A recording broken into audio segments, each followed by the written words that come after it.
Hey folks, Moose here.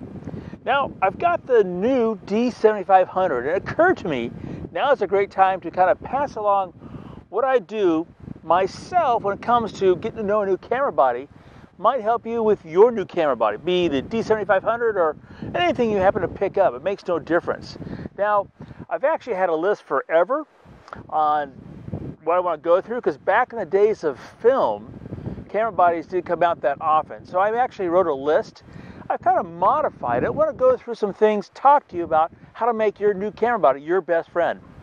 First and foremost, okay, you need to get to know your camera body. So don't go to the web and read reviews. You need to have a really open mind about the camera body. I mean, very open mind. Yeah, I know, everything on the web is quite accurate. I'm here to explain to you, though, and tell you, you need to have an open mind because this is your camera, your photography.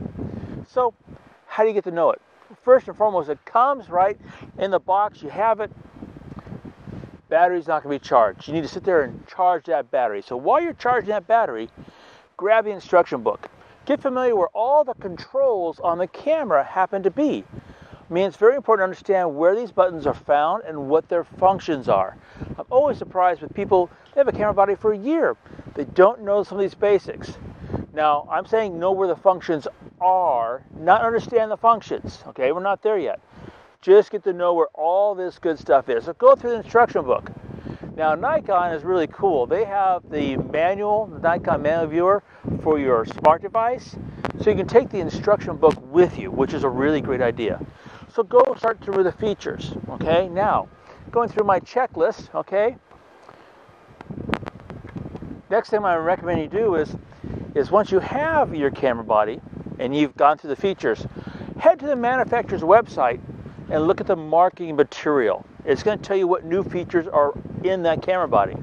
Now, more than likely, you already know these, okay? Because you read them on the web, like I said not to. But I'm saying go through and look at them. And don't leave things to memory. Write things down, okay?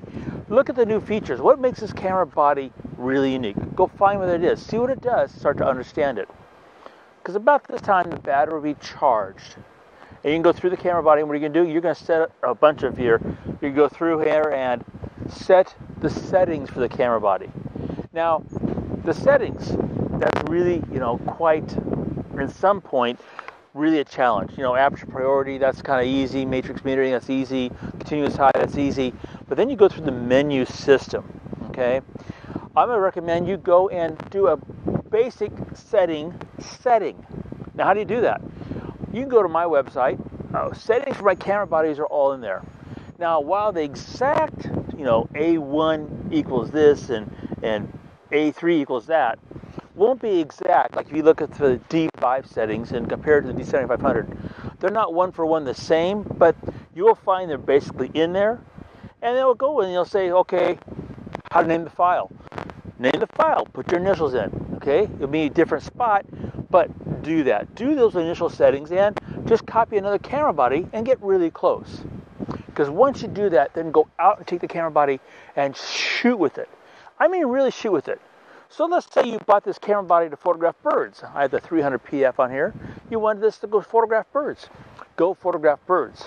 And then photograph rocks. And then photograph people. And then photograph leaves. Photograph your dinner. Photograph your big toe, which is a funny tradition I do when I get into camera body. First thing I do is I photograph my big toe. Photograph everything you can. Shoot like a madman for 2 weeks. Okay, 2 weeks. Not Saturday, Sunday, 5 days, nothing. Saturday, Sunday, 5 days, nothing. Shoot every day with this camera body. Shoot at night. Shoot your TV. Shoot your spouse. Photograph your pet. Shoot the corner of the wall. Go through everything. Go through the white balance settings, exposure compass setting. Do everything with this camera for 2 weeks. Seriously, okay?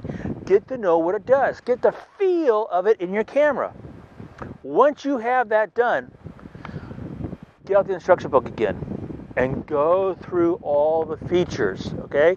And now read again the feature and what it does, okay? You're going to make fine points, fine tuning on all the features in the camera. Because what are you going to do? You're going to get to know that camera, what it does and what it doesn't do. And then, once you have that done, get one of your old cards, in this case an old SD card, go on there and copy your settings to that card and put that card aside. Okay, you don't have to write them down, just copy them in here. There's a feature in here, might not know that. You can copy your settings to the card, put it aside, and go back and shoot. Now shoot for a whole month that camera. Keep shooting for a whole month. At that point, go through the instruction book one more time. Yeah, so I go through the instruction book 3 times within the first 30 days of a camera, okay? You'll be surprised how many things you'll learn, how many things you'll go, oh, that's what that meant, and that will make sense to you. And that's how you get to know your new camera body. Because you've got to understand this is a tool, okay? And like any tool, you have to know what it can and cannot do. Its strengths and its weaknesses, and what you need for your camera, your photography, and to tell the story you want to tell. Lastly, start doing some real tests. Let's take, for example, high ISO, what people always really are thinking about, which personally I don't, okay? You want to do a high ISO test, do a real one. Shoot in a real situation, okay? Not some little bottle with a little mannequin and a little deck and dice. Go on, shoot real pictures and shoot increments. So this camera, its baseline, 100 ISO, go 100, 200, 400, 800, 1600, 3200. One-stop increments, okay? And shoot a test. And when you shoot a test, take a picture of your hand first, shoot your entire test. Last picture, take a picture of your hand. And then make sure you create a folder. In this case, it would be D7500 test folder. Put those images in there, okay? Check out everything you do. Look at it. Make some decisions for yourself, okay? Don't be biased by what you read on the web. Make your own decisions. That's really essential, okay? And then have fun. I invite you, though, at 6 months, do all your tests again and compare them. You'll find they'll be better. Your results will be better. Why? Because you know your best friend better. And that's what it's all about. Get to know your best friend. So these are simple, common sense ideas. It's what I do with my cameras all the time. It's what I'm doing right now with the D7500. I hope it helps you take your camera body and make it your best friend.